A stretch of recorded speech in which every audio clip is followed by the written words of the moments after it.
Can you hear? Yeah. Okay. So optimal choice x1, x2.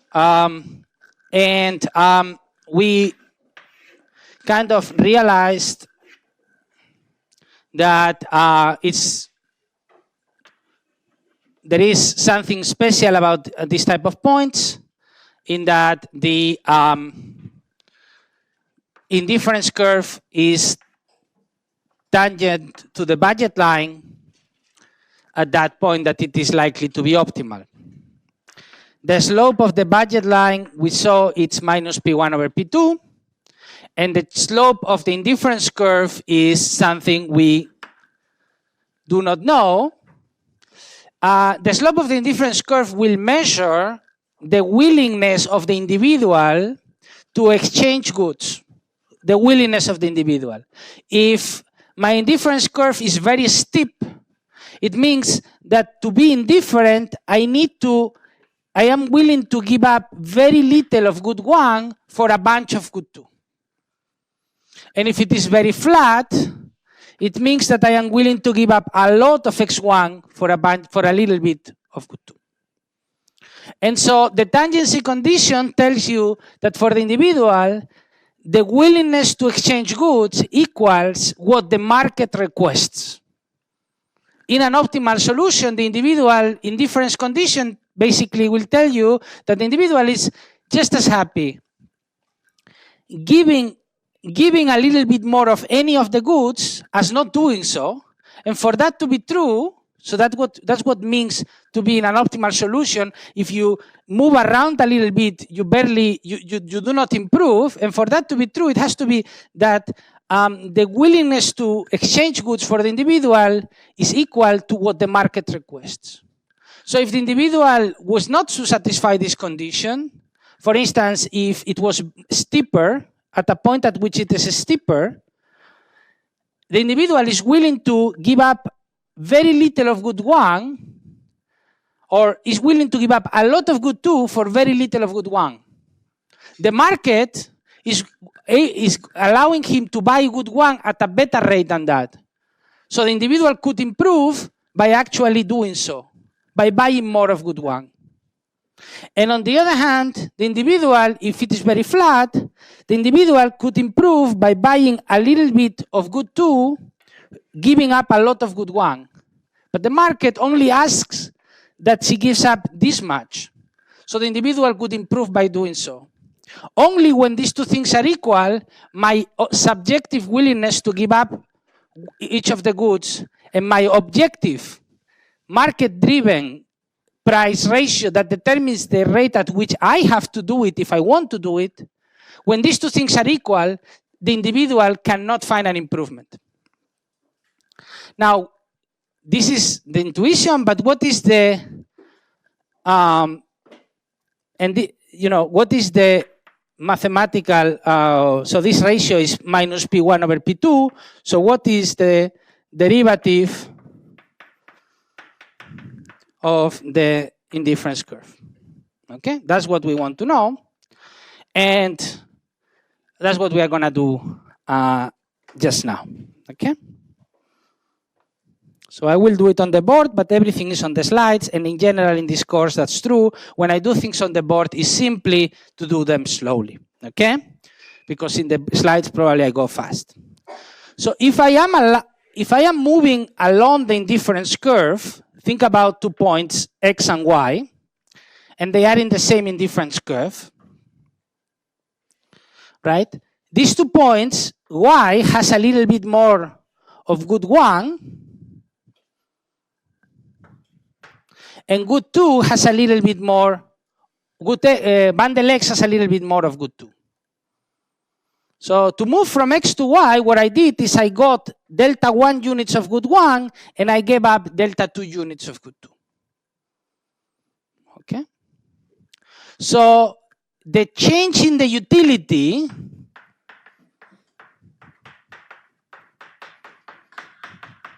between good X and Y, okay, if X is sufficiently close to Y, So this is for any two bundles, but now I'm going to assume that they are sufficiently close. Because they are sufficiently close, I will be able to use calculus. I will be able to use derivatives. Okay? So the change in the utility between x and y is going to be the increment delta 1. I'm getting this of good 1. And that's going to be worth for me the derivative of the utility with respect to x1. This is the marginal utility, the increment in utility I derive from good 1. Okay? How much more utility do I get from good 1? That's the marginal utility of good 1. If I increase by an infinitesimal amount, by a very small amount, how much I'm going to increase? I'm going to increase delta 1 units. For instance, I'm going to buy 2 more apples this year. The marginal utility of an apple is 3. My utility goes up by 6, approximately. Okay? But that's good because I consume more of good 1, but I consume less of good 2. Because I say I have to buy these apples, I cannot buy bananas. I cannot buy bananas, so these are the bananas I cannot buy. Okay? And that's going to have a cost for me equal to the marginal utility of good 2.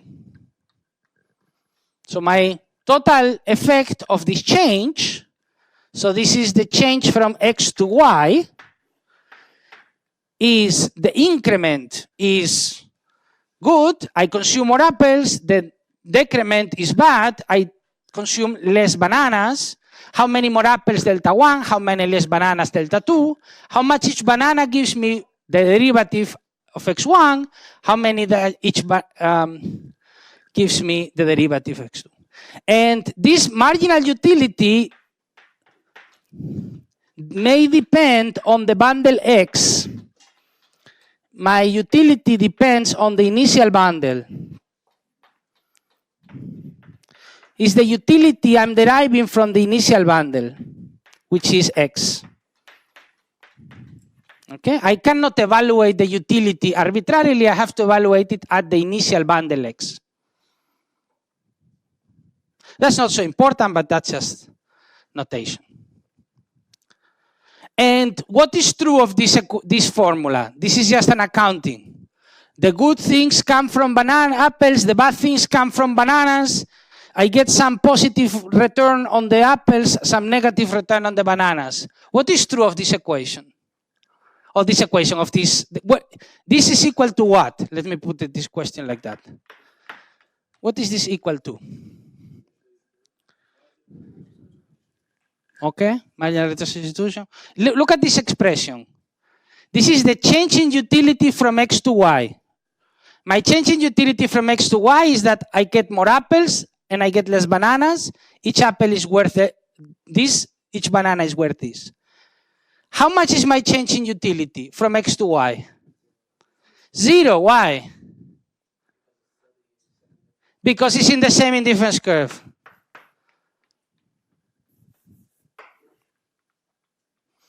Okay, that's because by definition, I am moving along the indifference curve. So my utility is not changing. So what does this tell me? That tells me what I gain from the apples, I lose from the bananas. And now I can just do the ratio. So I can do delta 2 over delta 1 is the marginal utility with respect to x1. Okay, I'm moving things around, but nobody gets lost. Okay, you can do it at home. It's safe. Okay, you are not gonna, there is no fire, nobody gonna burn. You move this to the other side and you divide one by the other. Okay?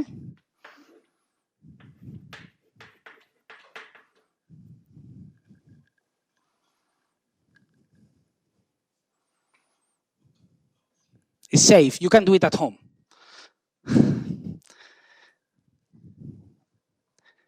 So what is delta 2 over delta 1? Look at this triangle I depicted here. It's roughly a triangle. It's not exactly a triangle, but it's roughly a triangle. What is delta 2 over delta 1? No. What is delta 2 over delta 1 in this triangle? So I have a triangle. This is delta 2. This is delta 1.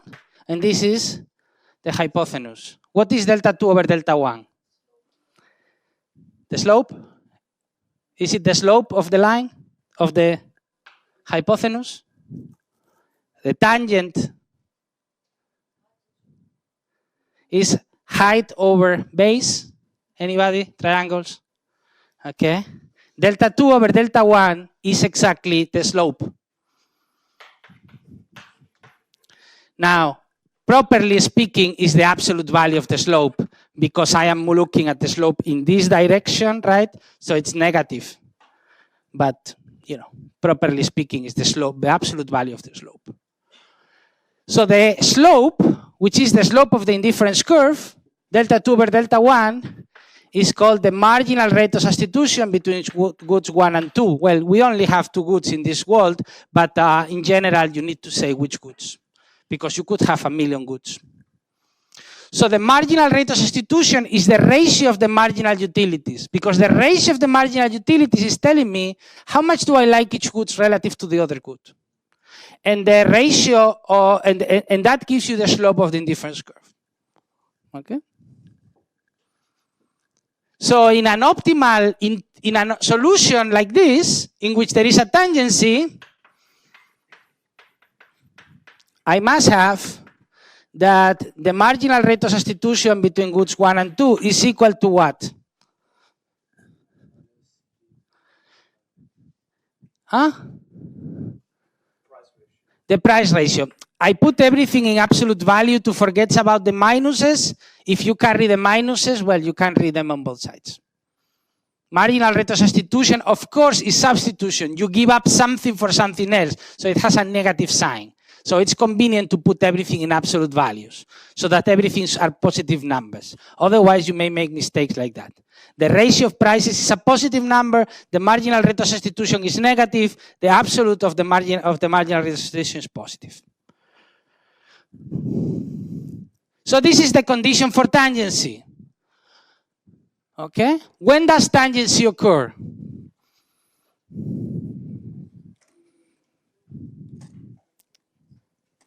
When does the tangency occur?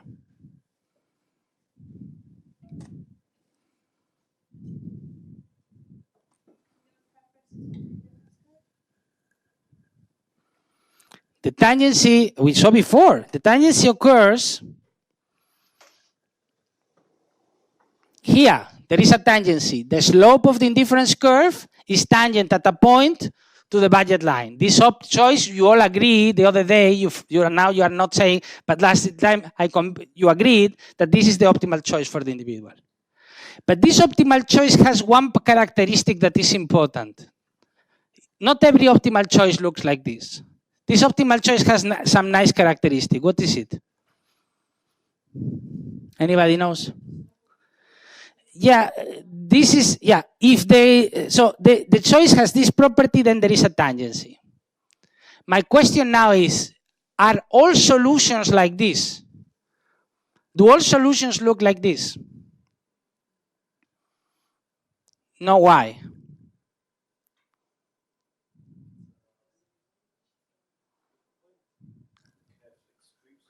Yes, okay, so this solution is so nice because it's in the middle of everything, okay? And what does it matter that it is in the middle? Well, it matters because you can increase or decrease the consumption of either of the two goods. So the argument I gave you for optimality was, listen, if you like bananas better than the market, buy more bananas and sell some apples. And if you like apples better than the market, meaning you like apples 3 times more than a banana, but the price of an apple is only 2 times more than a banana, then you should sell bananas. So this argument I gave you requires that you can sell both apples and bananas. And what do you need to, what has to be true if you want to sell something? What has to be true? Can I sell a Ferrari? I have to have it. Okay, unless I am a fraudster, I need to have it to sell it. Okay? So when do you know that you have it? When you are in the interior. Here,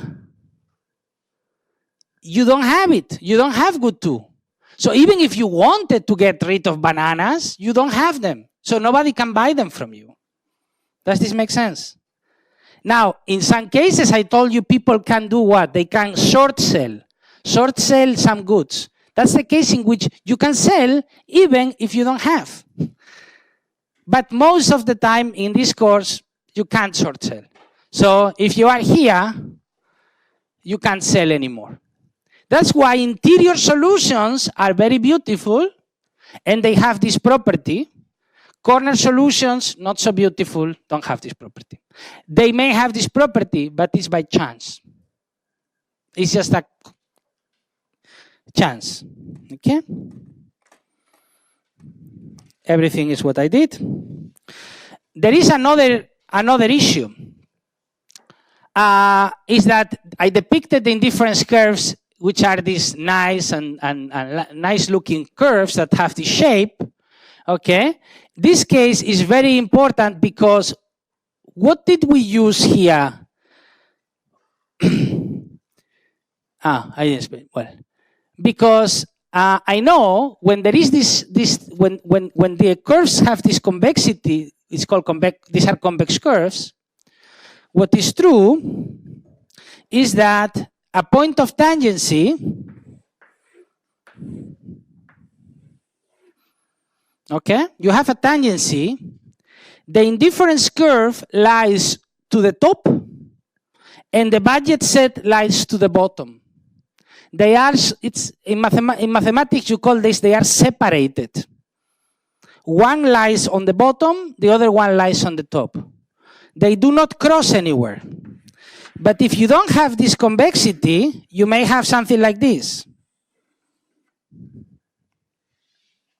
They are not anymore, it's no longer true that the indifference curve is on the top and the budget is on the bottom. Do you see? They no longer, they cross to some extent. In that case, you did not find a solution. Okay, so we need to know we are in this case. The indifference curves need to be nice. Now, in this course, these other cases is not something that we will spend any time on. Okay, it's not going to be in the exam either. But it is something you should know. Okay, that there are cases out there in which these things need not be true, but not that something that economically is not very interesting. This is an example. This is an example where the solution lies on the corner. Okay, there is no tangency. The indifference curve is not tangent to the budget line, but this is the solution because it's the highest indifference curve that is consistent with the budget set. And there is this separation. The indifference curve lies here, the budget lines lie here. Okay? At least there is separation for positive amount, but there is no tangency. There is no tangency because I would like to continue moving down, but I cannot move down because that requires consuming negative beer. Of course, if you are a person who doesn't drink, you would like to consume negative amounts of all the alcohols.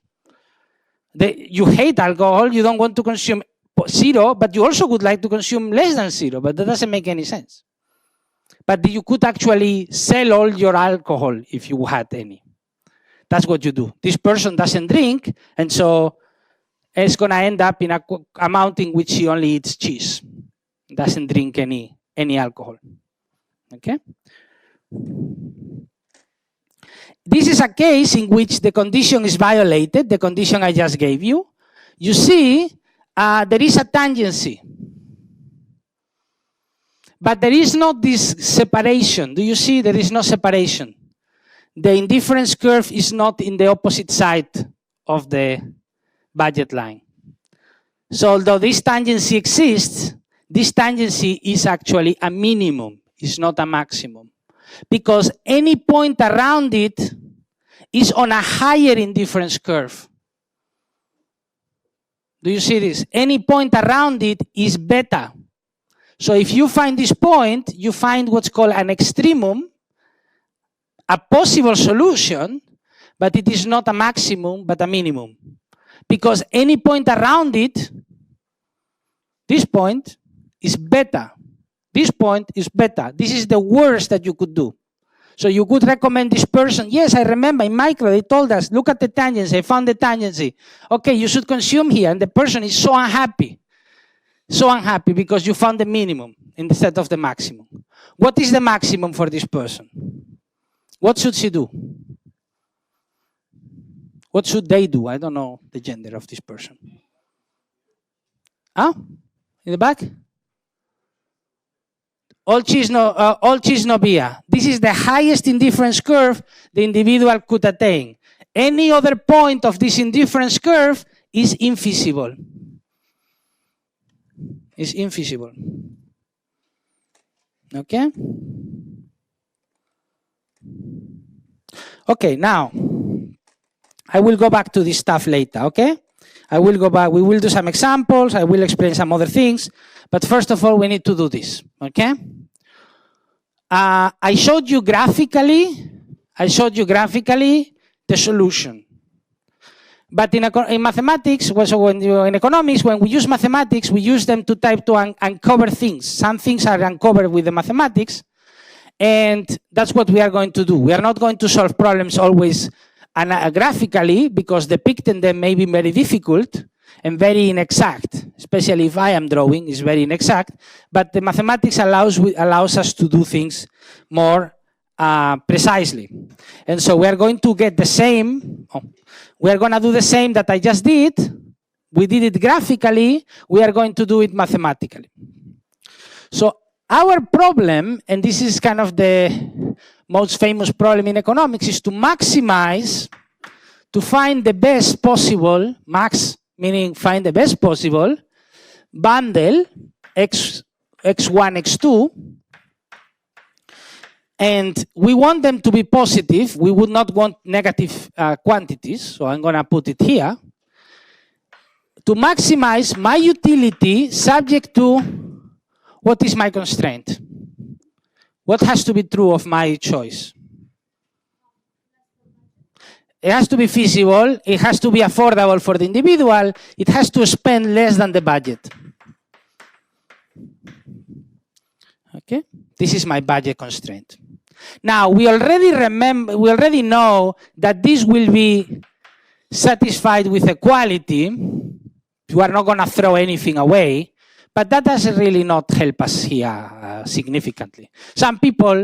What some people do, for instance, to solve this problem, is to impose this equality and then replace the x in the utility function and whatnot.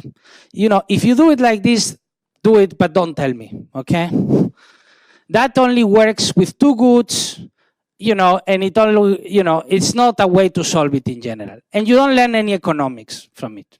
So that's why you know, but if you know, just don't tell me. Also gives me headache. So what do you do? What you do to do these problems is to set up the Lagrangian. So you maximize choosing x1, x2, u of x, and then it's like, you know, suppose I ask you, what would be the, you know, suppose you were free in the world, you were the only person, and you have to go from here to Salzburg in the highway. Which speed would you go?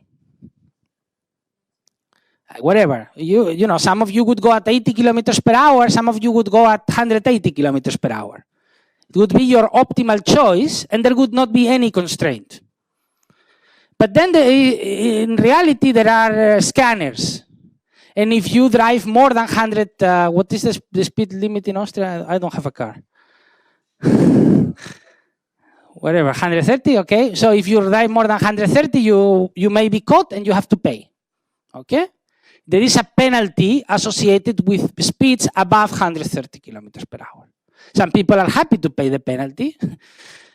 Some people are not happy to pay it, they pay it anyhow. Some people are not happy and they don't pay it. But let's say there is a penalty associated with this, and this is what we write here. We want to maximize our utility function, but we know that there is a penalty we need to pay if we do not satisfy our constraint. If we spend more money than we have, we really don't want that. The police is going to come and is going to grab us by the ear, okay? And this is what Lambda, this term captures here, is the penalty. Now, the penalty in the law is written, here lambda is something that it is not known for us. It's some value, but we don't know what it is. But it doesn't really matter that, you will see. Lambda is not very important in this problem. Okay? So what we do when you have a maximization problem, for instance, you want to find the maximum of this function, and I'm reviewing what you did the other day in the class, in the tutorial, but you know, very quickly, right? When you want to know where the maximum of this function is, what you can do is you can start moving in the direction in which the function is going up to the point in which you find that the function no longer goes up. And if you do this, it's called the Newton algorithm. Well, if you do this, you find a maximum. You don't know if it is the big maximum. It could be that it could be that the function looks like this, and you stop in the little hill, but at least you find one maximum. Okay? So what you are looking for are points such that around those points, the function is flat. Okay? And that's what the first order condition for an optimum, first order condition, is that the derivative of the function equals 0. At least in an interior solution, we will want that around the optimum, the function doesn't change. I told you before, around your optimal choice, if you buy a few more apples or a few more bananas, it's not going to matter because you value those bananas just like the market asks you for. So the first order condition is the derivative of the function equal to 0 in an interior solution, the derivative of the utility with respect to x1 minus lambda p1, the derivative of the utility with respect to x2 minus lambda p2 equal to 0. Okay? Those are the first order conditions. If the problem is nice, convex and everything, and in this course it's usually going to be, then this is sufficient. If not, then this is not sufficient and you may find a minimum. In this course, this is not important because there is very little economics. There is a lot of interesting mathematics concerning second order conditions and so on, and some people are very good at that and they tell you about the border Hessian and whatnot. This is not important here because really we're not going to be looking at problems in which there are minima. They are not economically relevant. So we are not going to consider that. But I know that some of you really like that, so just in case. So, what do you do with these two conditions? Marginal utility, I didn't tell you the steps, of course, just in case. The derivative with respect to x1 minus lambda is a constant. x1 comes here, so lambda p1. The derivative with respect to x2 minus lambda p2 equal to 0. Okay? And remember, these are partial derivatives. I'm differentiating with respect to x1.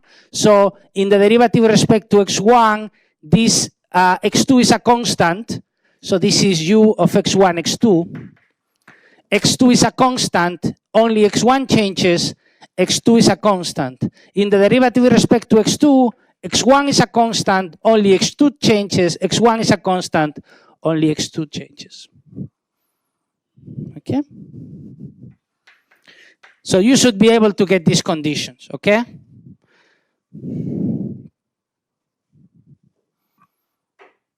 And what do you do with these conditions? Anybody knows? How do you solve for this system?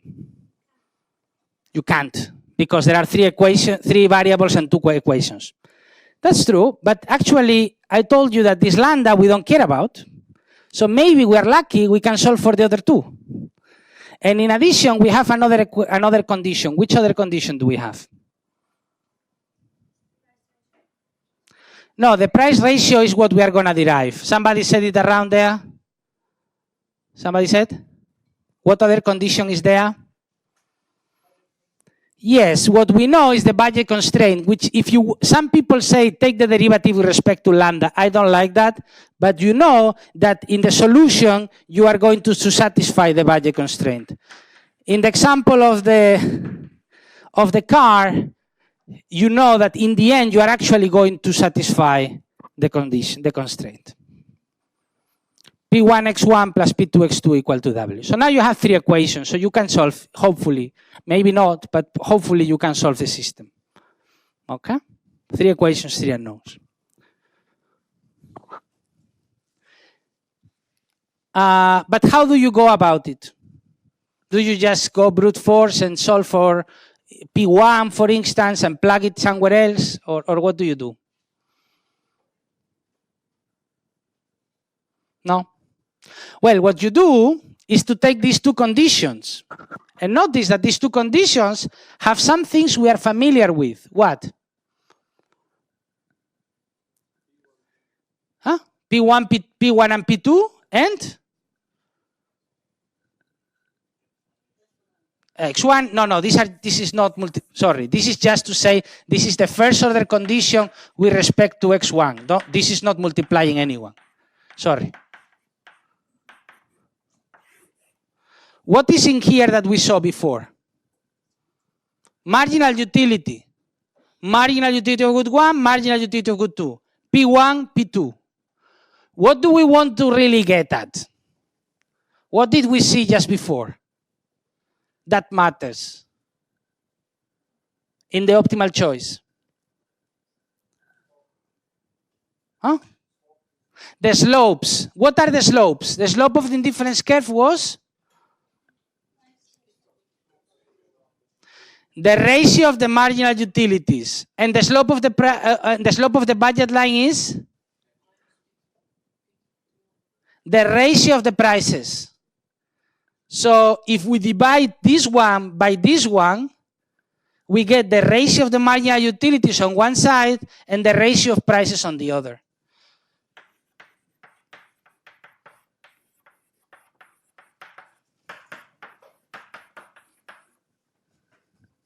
Why can't we do this? Just to convince yourself. Suppose that you have suppose you have A equals 6 and B equals 3. If you divide one by the other, A over B is 2. Okay, so you can always do this, just in case some people are confused. Okay, so this is exactly what we find. This is exactly the solution we found graphically.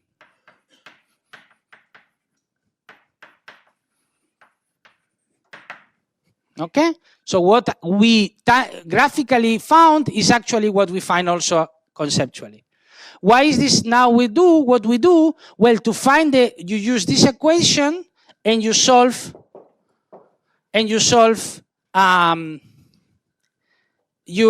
from here, you get some expression typically of one of the goods as a function of the prices and the other good, and then you're replacing the budget constraint. We will do an example now, okay? So that we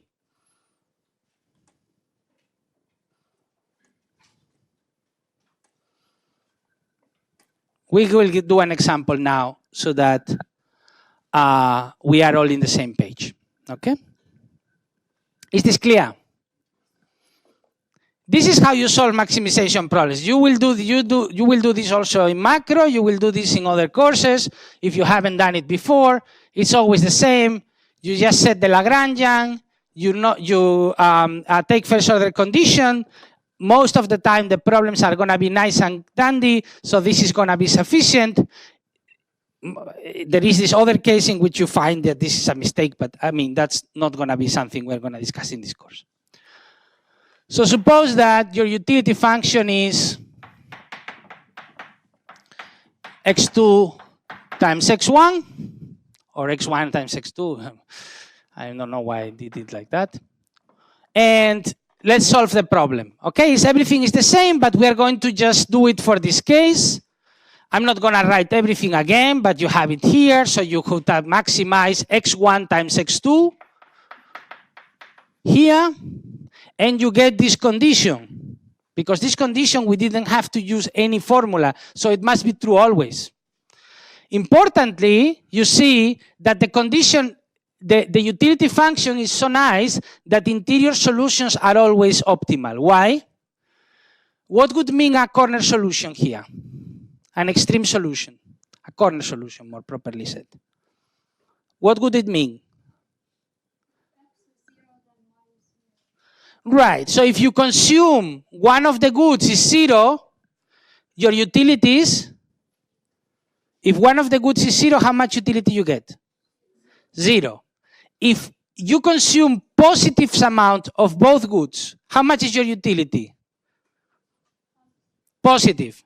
So no matter how poor you are, you may be so poor, but you would try to buy both goods, positive amounts. Because if you consume 0, you will get 0 utility. This check is always valuable to do. Before you start, you can check this. Because if you know this, then you know that everything you need to know is this. If this is not true, it may be that the solution is interior, but it may be that the solution is not interior. So what you should do when you have the utility function is ask yourself the question, if I don't consume one of the goods, what happens to me? Is there something very bad happening to you?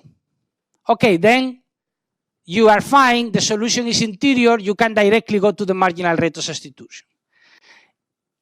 Is it not clear what happens to you? Okay, then you should know that at least it's possible that the solution is not interior. So although you may use the marginal rate of substitution, you may keep in mind that this may not be always interior. We may be in this corner case, okay?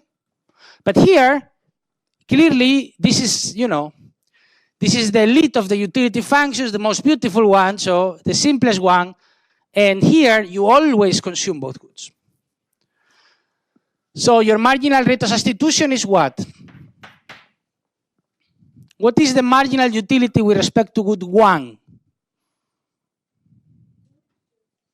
x2, why? Because x1 is the variable, x2 is a constant. Because I'm thinking about good 1, x2 is a constant, x1 times a constant is a constant, the derivative.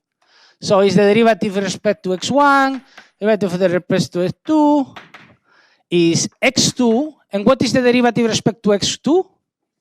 x1, because x2 is the variable, x1 is a constant, the derivative of a constant times x2 is the constant, x2 over x1. So this says that the relative valuation for this individual of the goods is inversely proportional to the ratio of their consumption.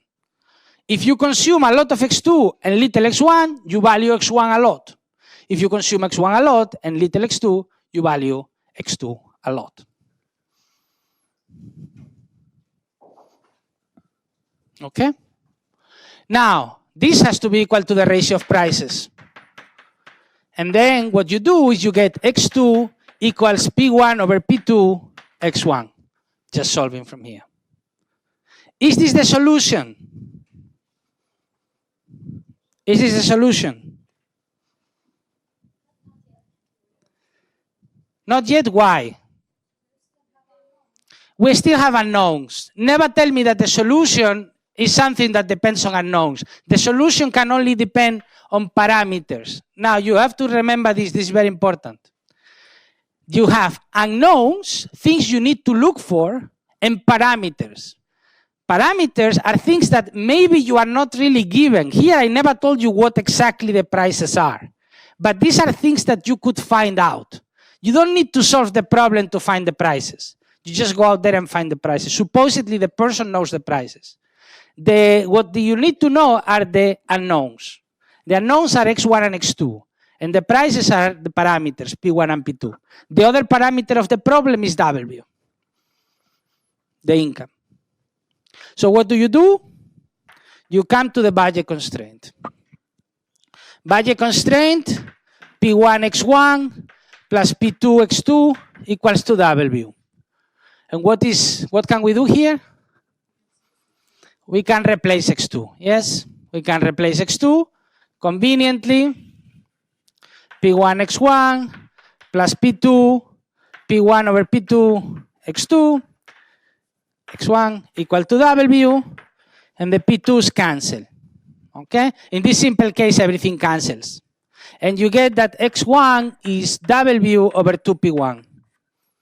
And you get that x2 is P1 over P2 x1, so that's P1 over P2, 2W over 2P1, so W over 2P2.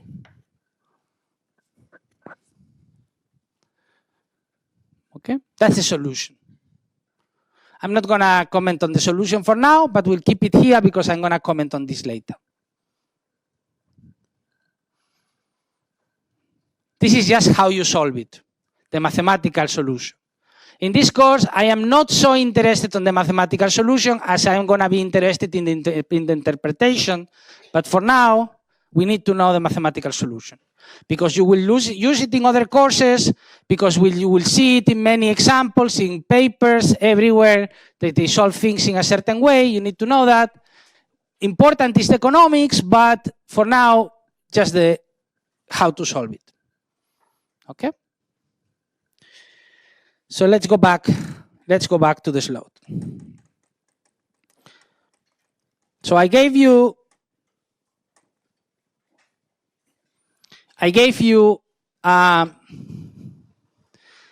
what we know now is how the solutions look like.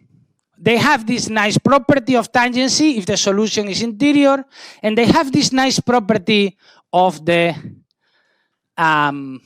interpretation of the marginal rate of substitution and the ratio of prices. Now, what things do economists do when they solve a problem? When economists solve a problem, the first thing they are going to be thinking about is what they call comparative statics. Comparative statics is answers to the question, how does something changes when I change the parameters? Notice, you don't change the unknowns because the unknowns are to be solved. What you can change are the exogenous things, the givens, and those are the parameters. In this case, there are parameters which are the prices and the income. And so the natural questions that people ask in this framework is how does the solution changes when prices change? I told you the other day, bata was very expensive. So what should people do? Should they buy more bata, less bata? How much? And when people get more money, you give people the klima bonus. They get this 200 euros. What are they going to do with them? Okay? Are they going to buy more of these goods or more of those goods? Okay. These are the so-called comparative statics. In general, in any model that you see, when people mention comparative statics, they are thinking of changes of the parameters of the model and its impact on the solution. How does the solution changes when you change the parameters? Okay? That's the comparative static. For instance, you saw in macro, some of you may have seen the solo model. Okay, that's another model in which you can do comparative statics by, for instance, changing the depreciation rate or the growth rate of the population or something like this. Parameters of the model change the solution. And you look how the solution changes. And the same is true here. So here, for instance, I have a change here. What kind of change is this? What change did I depict here? Did the preferences change? No, in economics, 99% of what we do, we don't change the preferences. Because that's kind of, we assume at least that that's something that really you cannot really influence. Very few people in economics think of changing people's preferences. Preferences are fixed. So the indifference curves do not change. What changes is the budget, the set of feasible choices. In which way did the budget change here? Expanded, but in which way?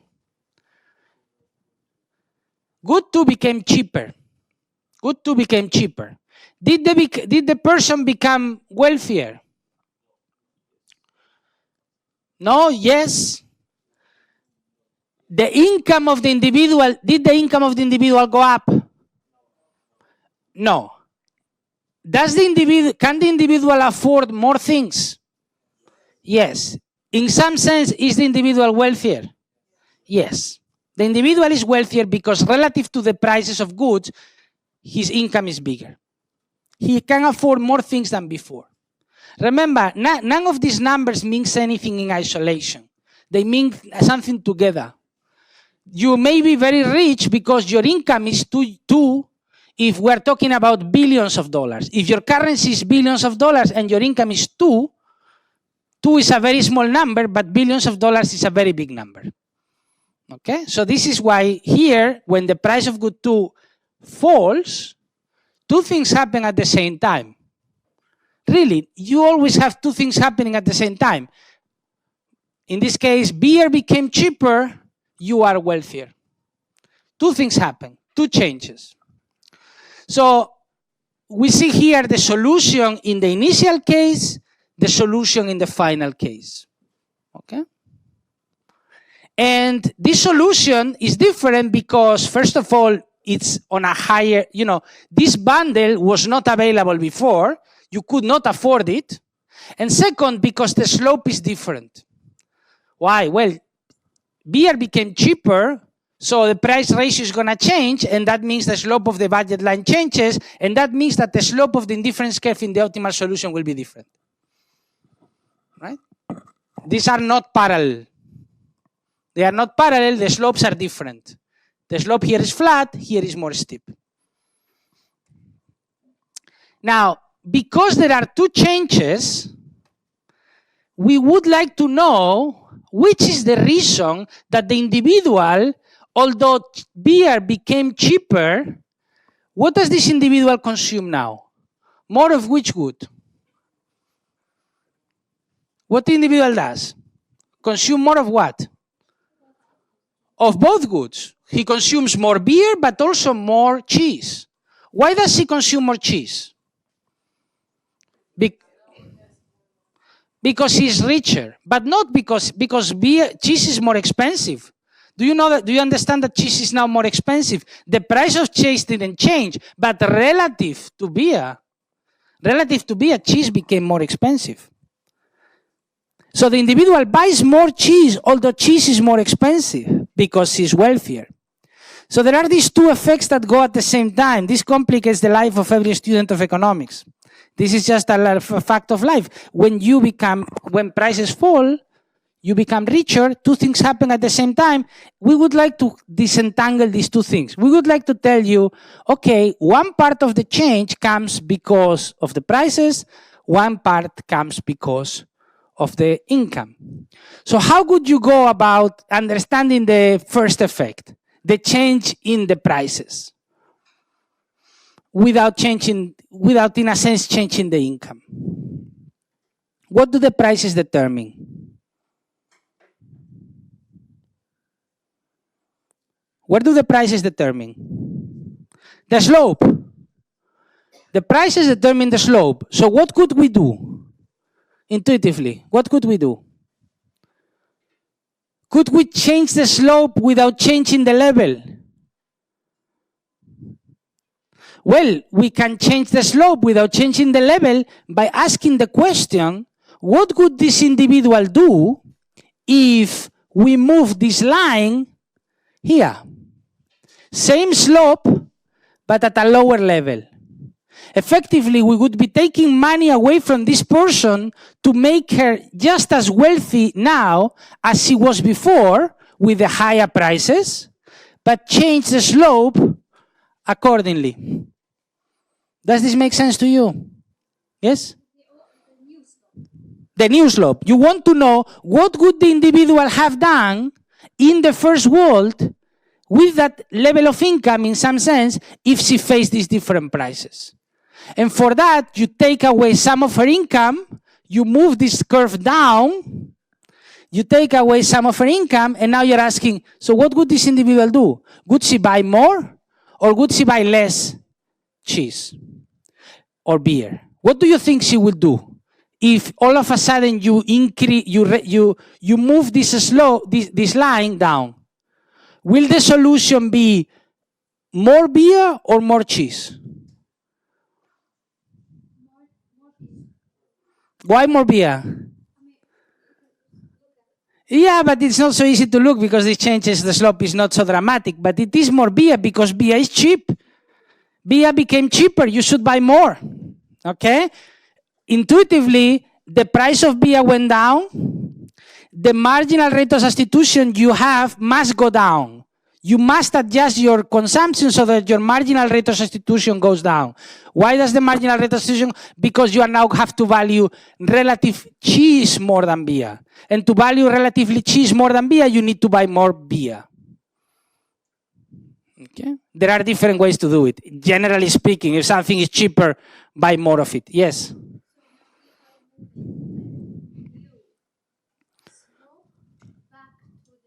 That's what we are going to do here. We are going to move the budget line.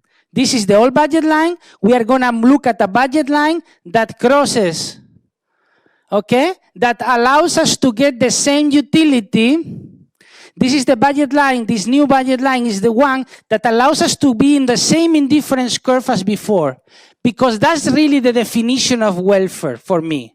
My definition of being wealthy or not is what is the level of utility that I can attain. In these two budget lines, my optimal choice is on the same indifference curve. So in some sense, in these two worlds, I am just as rich. I have different income, the prices are different, but in these two worlds, I am just as rich. Does this make sense? Because I can attain the same level of utility. I can be equally happy with my life. So I would not say that I am poorer or richer here, because in both cases I am on the same indifference curve. However, in this case, I am on a higher consumption of beer and less cheese. Here I am more cheese, less beer. Does this make sense? This change from this point to this point is called the substitution effect. I substitute cheese for beer because beer became cheaper and I kept my wealth constant. I kept my wealth constant in the sense that economists would tell you that they keep their wealth constant, namely that what you can afford with it is the same. And what you can afford with it here is really in terms of what would be equivalent for your life. Okay? What would be equivalent for your life? So if you look at price indices for cities. I mean, I don't know if you ever look at a website like Numbeo or something like this. Anybody look at websites like this to see where to live? They tell you, well, you know, if you want to have the standard of living of this city in this other city, you will need to have so much money. Have you ever seen this? You should check this website. Numbeo is called. Okay? Well, there, they basically say approximately, because your life will not be exactly the same. If you live in Zurich, you're going to make a lot of money. You're never going to go to a restaurant. You are not going to have the same bundle of goods, but they estimate more or less that your standard of living will be the same. So you have 100,000 euros in Zurich or 40,000 euros in Naples, your standard of living will be the same. Okay? That doesn't mean that it's the same amount of money. It doesn't mean that you buy the same bundle, because in Naples eating is very cheap, in Zurich is very expensive. So you would not buy dinners out in Zurich. And this is taking into consideration. It doesn't make any sense to say you need to have 200,000 euros in Zurich because you are going to go for food every night. Because you wouldn't do that. Okay? And so that's why we keep the utility constant and we change the slope. We move from this point to that point. The residual change from the point we identified to the last point that we actually see when the prices change, the rest is what we call the income effect. Why do you buy more cheese? You buy more cheese because you became richer. So now the slope does not change, but the level changes. This is a pure wealth effect. Okay? Prices don't change. Wealth changes is a pure wealth effect. And this wealth effect is, in this case, that you buy more cheese. Why? Because people who have more money, if you had more money, you would start buying more cheese. People say cheese is a normal good in this case. It's a good that you buy when your income goes up. Okay? This is what people call comparative statics, is to analyze the behavior of the solution when the parameters change. Okay?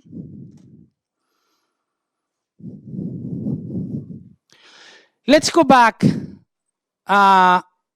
Before we do other things, I wanted to, you remember we talked in the first class, or first and second class, about the weak axiom of revealed preference.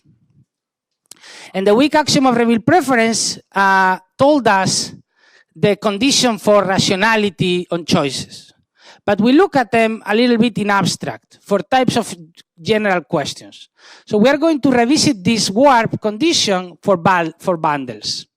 And in particular, the warp condition, remember, was about what? What do you remember what this was about? Conditions on what?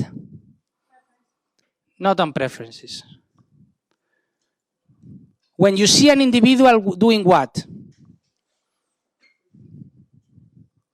When you see an individual choosing in different cases, in different alternative scenarios, with different alternatives that are available.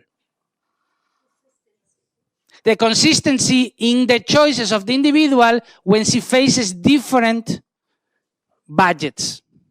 So what we are going to be looking here is, suppose I change the parameters, but in warp, I don't know the preferences.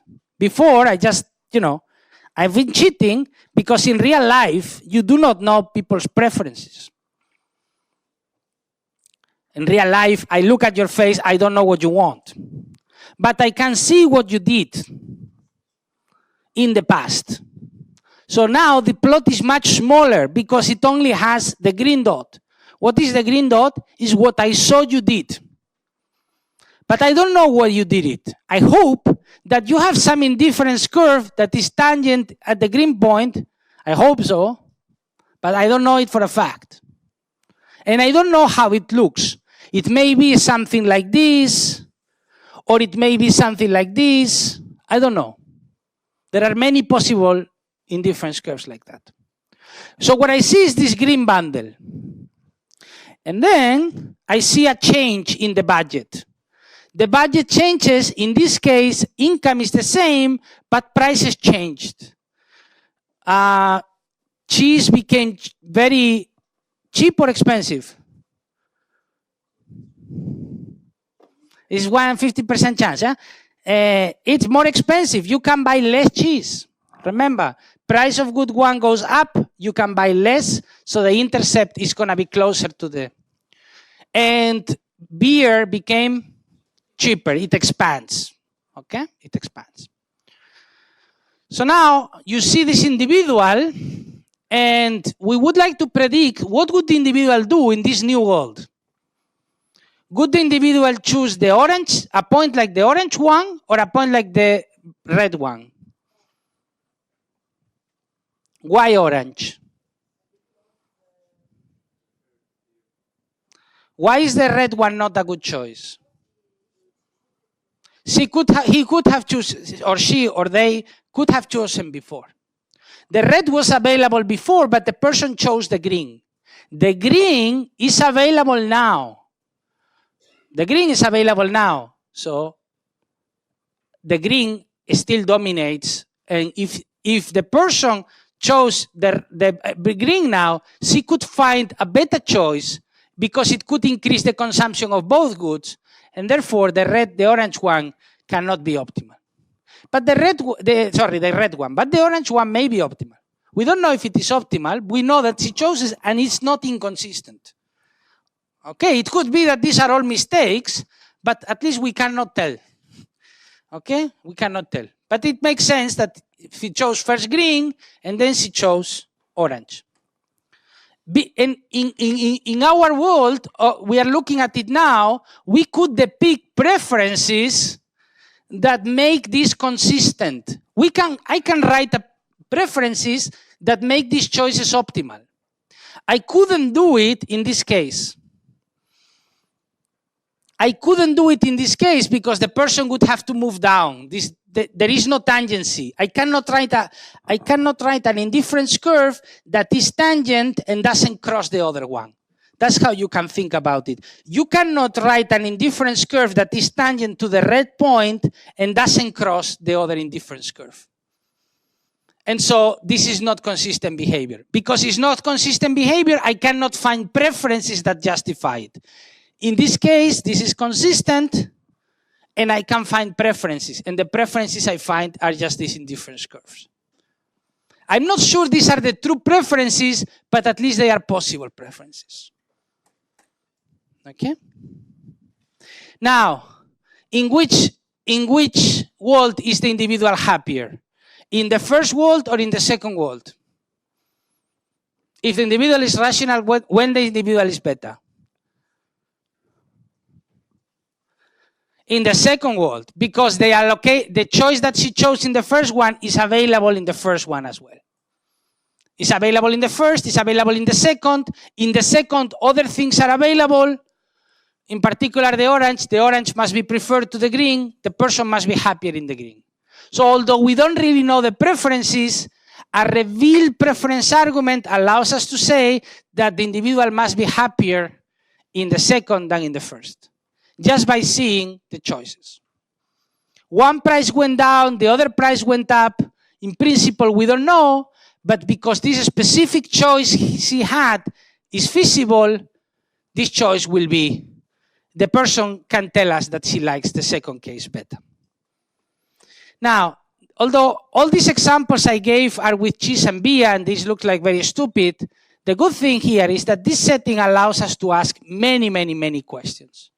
Okay, and so the rest of the class, we are going to go over some examples of questions that people are interested in that fit in this framework, to convince you that this is something that is worth, thinking about. So for instance, suppose you have an entrepreneur who may want to invest some money in her business. She expects to make, if she puts money I is the capital, I don't know, 10,000 euros, 100,000 euros or whatever, she makes R times, she expects to make, and it's reasonable to expect to make R times I next year, where R is some sort of return rate for your investment.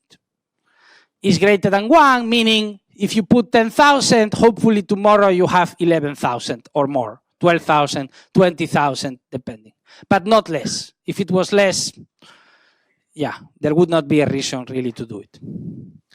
How much, the question we have is how much should she invest? Okay, how much should she invest? And I want to show that we can map that question, which doesn't seem at all like the questions we've been looking, how much cheese and how much beer, into this framework. Okay? And so for this, the first thing you need to always find out is what does this individual, the entrepreneur, want? What are the goods? What are the goods for this entrepreneur?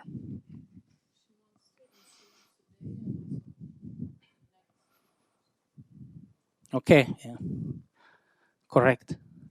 So for this entrepreneur, what she values from life, she's asking the question, should I put money today, I, and next year I will get R times I? If I put 10,000 euros today, those 10,000 euros I put there, I cannot use elsewhere today. They are there. So I need to live with less. Okay? You do this every time. If you ever save, I don't know if you save, as you save, it's money there, money you don't use for other things. So your consumption today falls. But hopefully, the investment pays out tomorrow, next year, in the future, and you get R times I in the future, and R being bigger than 1, the individual can consume more tomorrow the more she invests. What she wants is not to be a millionaire. This is not her objective. Her objective is not the money, or her objective is to consume either today or in the next year. Okay?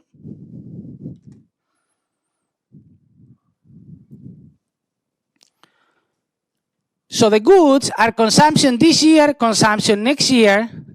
Let's say that her initial wealth is W. And all her income next year will be based on what she invests.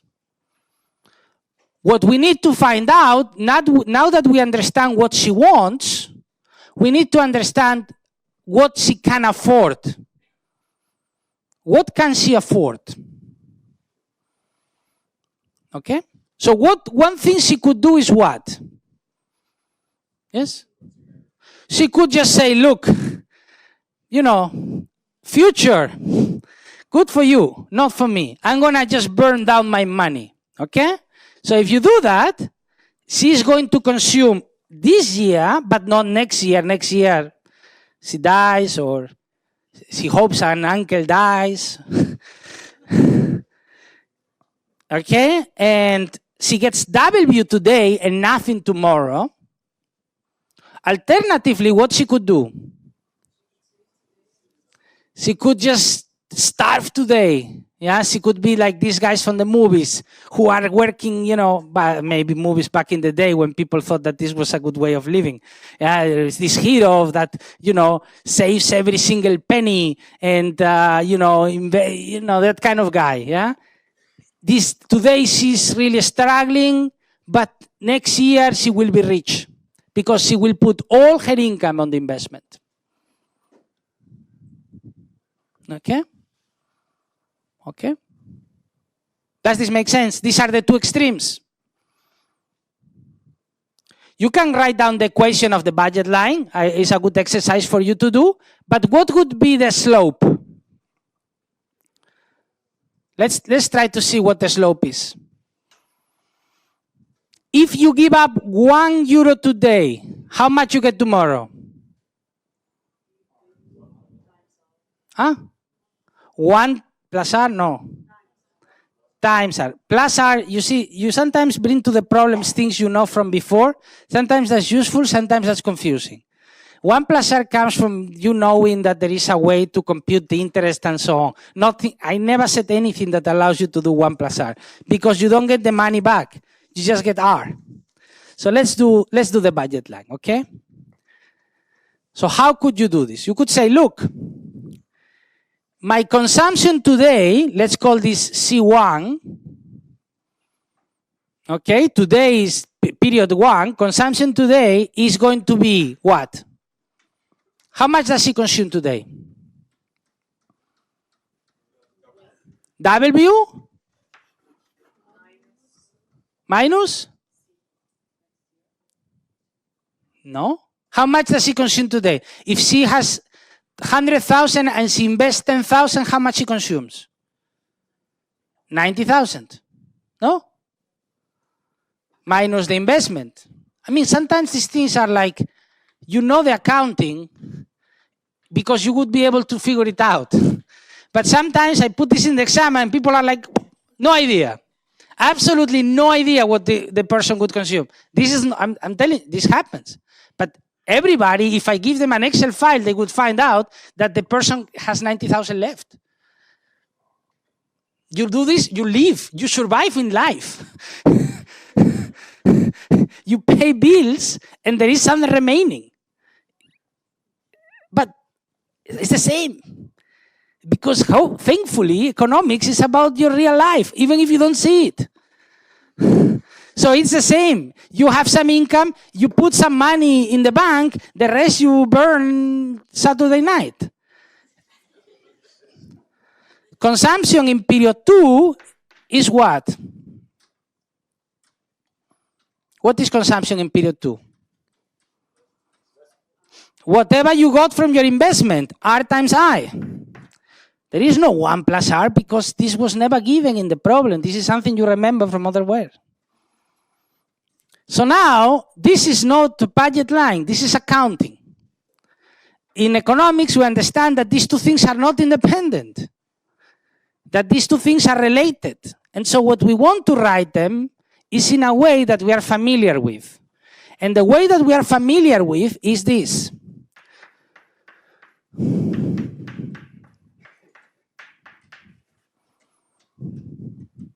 And here, of course, you could also consume less, but really this makes no sense, so forget about it. We want to have something, because this is what we know. This is the general case. And in economics, this is the good thing. You have a general case and then you apply it. This is applied economics, this is applied microeconomics. We have the general case, okay? Then we apply it. We apply it here. The general case, P1, C1, P2, C2, W. The case we have here, C1, W, good. I don't know. This is not here. So I don't want. R, okay, we will see what R is. But, you know, C2 is here. Okay, C2 is good. C1 is good, C2 is good, W is good. What is not good? I. So let's get rid of I, shall we? What is C2? Is R times I. What is I?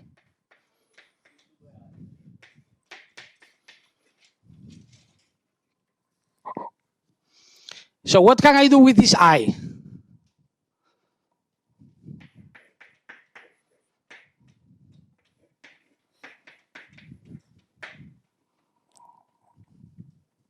And what can I do now? C1 is W minus C2, 1 over R. What do I do? P1, C1, da, da, da. Okay, you can keep it like this. Notice that you may be a bit confused because the first good is good 1, so you have the inverse of what you usually call the budget line. But it's actually more natural to just simply write it like an equation like this, and you get C1 plus, to the other side, C2, 1 over R equals W. Okay, this looks pretty similar. It actually has all the ingredients, except for 1, P1, and then it has P2 is 1 over R. What does this tell me? What is P1? 1. Why is it 1? Because the price of consumption today is 1. Consumption today costs 1 in units of consumption today. We are measuring everything into today. We are bringing money from the future into today. So money from today into today is money. Okay? If we move everything into 1920s dollars, then you would have the conversion rate between 1920 and today. But if we look at from the perspective of today, consumption today is consumption today. What is P2? 1 over R. Just solve the equation. You know, P1 is missing here. If it is missing, there must be a 1. Whenever something is missing, there is a 1 in there. P2 is missing, it must be 1 over R. What is 1 over R? What was R? The return rate. So what does it mean that the price is 1 over R? When the investment is really, really, really good, to move €1 into the future costs me very little.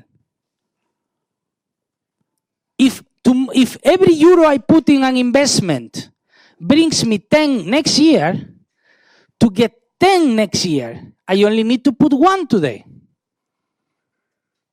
It's very cheap to move money into the future if the return is very high. It is very expensive to move money into the future if the return is very low. During the last 20 years, the return on investment was very, very, very, very low. So saving was very expensive because to get a lot of money tomorrow, you needed to put a lot of money tomorrow in the saving. And this costed a lot today. When the interest rate goes up, like now, all of a sudden saving for the future is very cheap. Because everything you save, it gets multiplied. So that's why it's the price of consumption tomorrow is 1 over R. So what is the price ratio? What is the slope of the budget line? It is P1 minus P1 over P2. What is P1? Minus 1 over? No. What is P2? 1 over R. So what is this? R. Very important. Don't just, okay, 1 over R is R. R is the relative price of consumption today into consumption tomorrow into consumption today. Okay? If R is very big, today is very expensive because you are giving up a lot of consumption tomorrow for a bit of consumption today. So in your optimal choice, you will be balancing these two things. You will be consuming so that your indifference curve is tangent to the budget line. That means the marginal rate of substitution has to be in absolute value R. The higher is R, when R is very big, you need to go up there. You need to consume. You will save a lot. When R is very small, you will be down here. You will save very little. It also matters your preferences. Here you have two different people. Whenever you see two indifference curves crossing, it's because I'm depicting two different people. So here you have two people. You have the blue and the red. And the red is less patient. How do we see that the red is less patient? In the graph.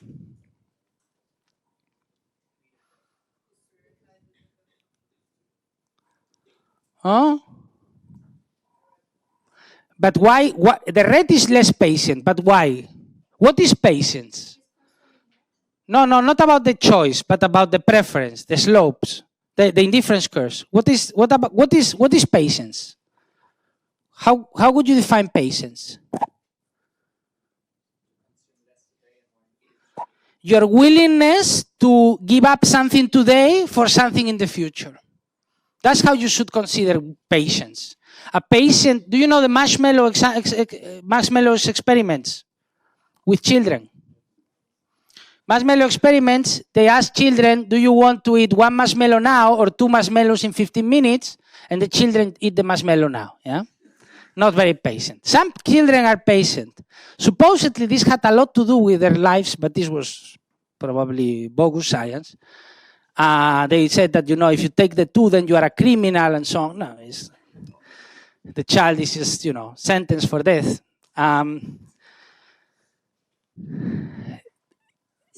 You measure patience by looking at the willingness of a person to defer their satisfaction. That's what a psychologist would say, or something like that.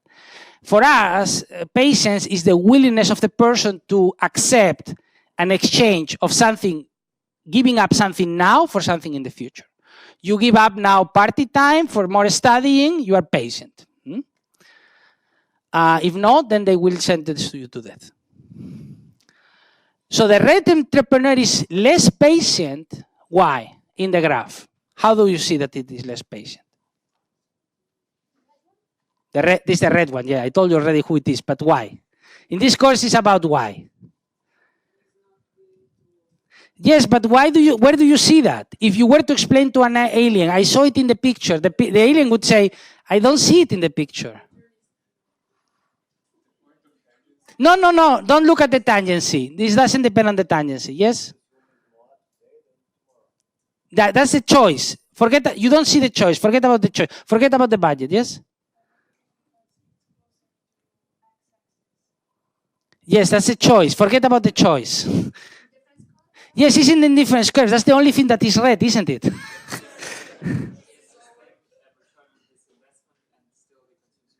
Yes, that's the choice. Forget about, you can't see the choice. Because everywhere, the red line is steeper.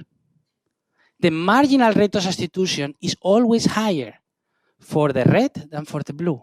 Meaning the marginal utility that the red entrepreneur has of today versus tomorrow is always higher. Here and here and here. And yes, also in the points he chooses. Okay? the red person is less patient because everywhere she's less willing to accept, this is just the definition I gave you of patience, everywhere she's less willing to accept to wait. She's always less willing to accept to wait, and so it's steeper. Okay?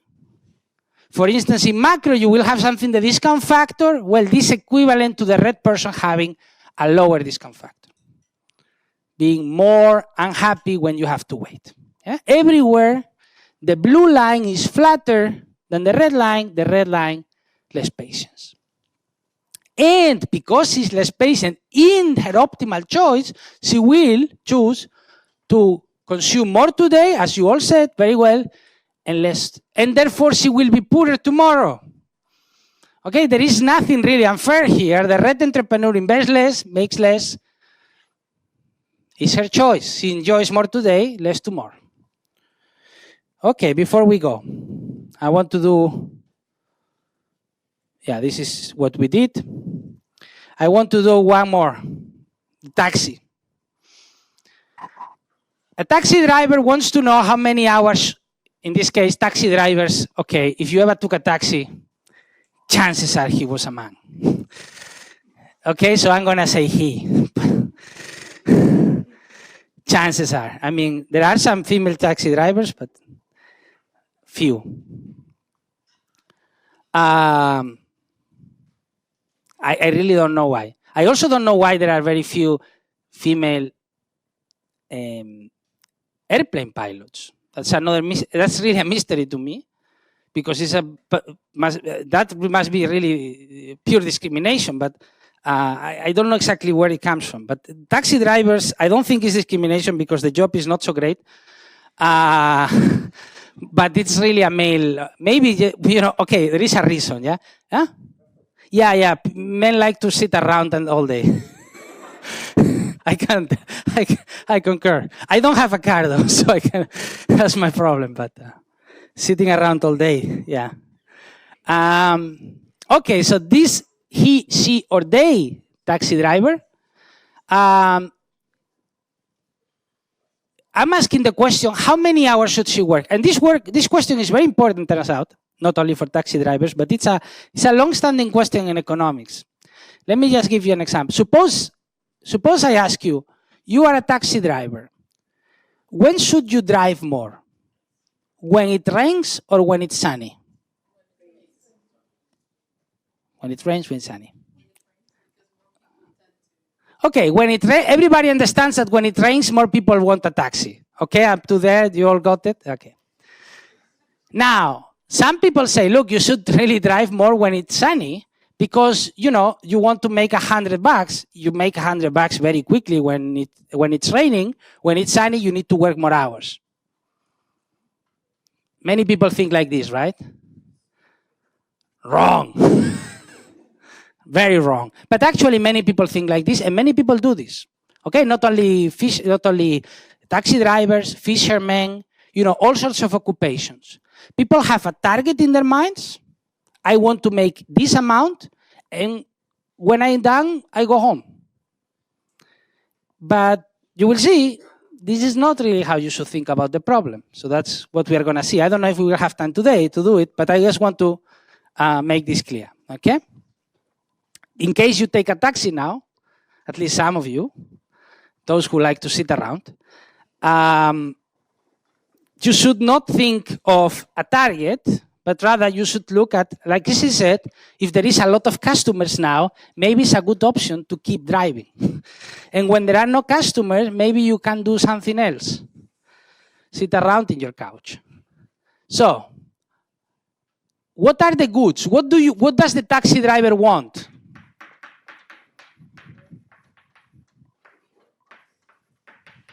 Huh? What does she want? Work. Does she want to work? She doesn't want to work. She wants to enjoy leisure. Why do you work? My girlfriend says to me, we live in this world, we're slaves for money, we have to, because she wants to consume a lot. That's why she works. She wants to consume and work and leisure. This is what I had this discussion the other day. You know, why we should retire already. Like we will consume very little. Yeah? Consume, leisure. This is what the goods are. More hours you work, more you consume, less leisure. Now, there are different ways you can do this. What is important, I already told you, is that the amount of leisure and the amount of work are related. So the most easiest way to think about it is that you have some time to spend on work and on leisure. And it's like a pizza. You spend some part on some share on something, some share on the other thing. This is the easiest. You can count it in hours, in minutes, I don't know. But it's not really important. Just count it somewhere. So for us, the easiest is to say, well, you can work, that's labor. Let's call this labor. Work is going to call it maybe H. I don't remember the notation there. And leisure is L. Let's call it L. It's very annoying because leisure and labor is the same letter. I don't know. Economists are very bad at this. So H plus L is equal to 1. This means the person either works or rests. There is no third option. And 1 is just the easiest number. You could put 72, but why? H plus L equals 1. So now, that's one condition. The other condition is how much does she consume? How much does she consume? If she works 10 hours and she makes 10 euros per hour, how much she consumes? 100. 10 times 10, 100. Why does this come from? Well, number of hours times the wage. This, you also know, if you work in a firm and they don't pay you this, you will be shouting at them. But somehow in the exam, you forget. Don't forget. You make H hours of work, they pay you W euros per hour, H times W is C. Now, economy is very bad at NING. Unfortunately, income and wage is the same letter. Very bad.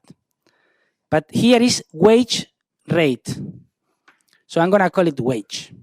Okay, so that you don't confuse. Okay. So we want to have what? We want to have a budget constraint.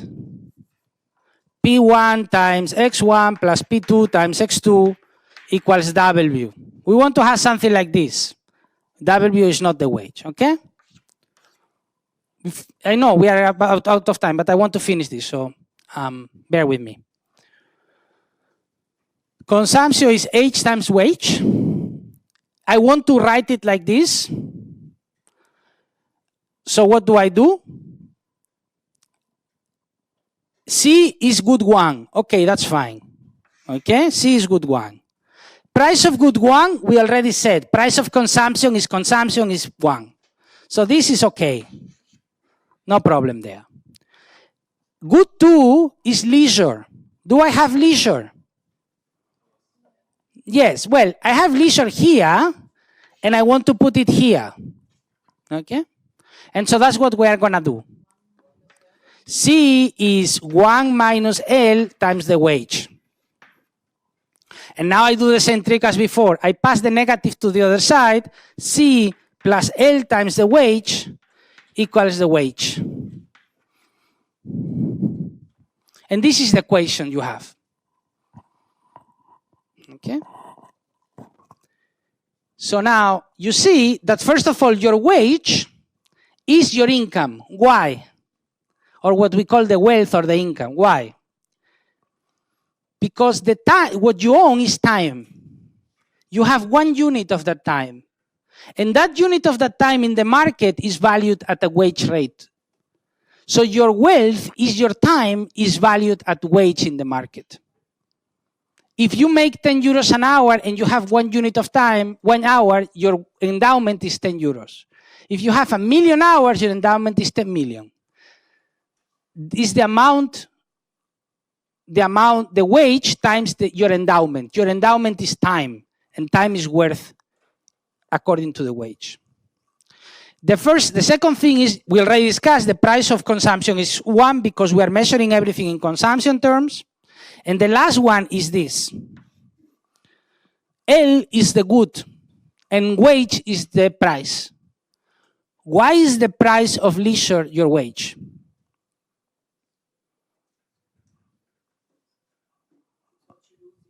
Because if you don't work, you lose your wage. The cost of taking leisure is your wage. If you are paid a lot, taking wage is very expensive. Doesn't mean you don't do it, because maybe you are also very rich. Indeed, you are very rich if you are paid a lot, but it's very expensive. So now, before I finish, the taxi driver some days has a high wage because it's raining, and some days has a low wage because it's sunny. When should the person work more?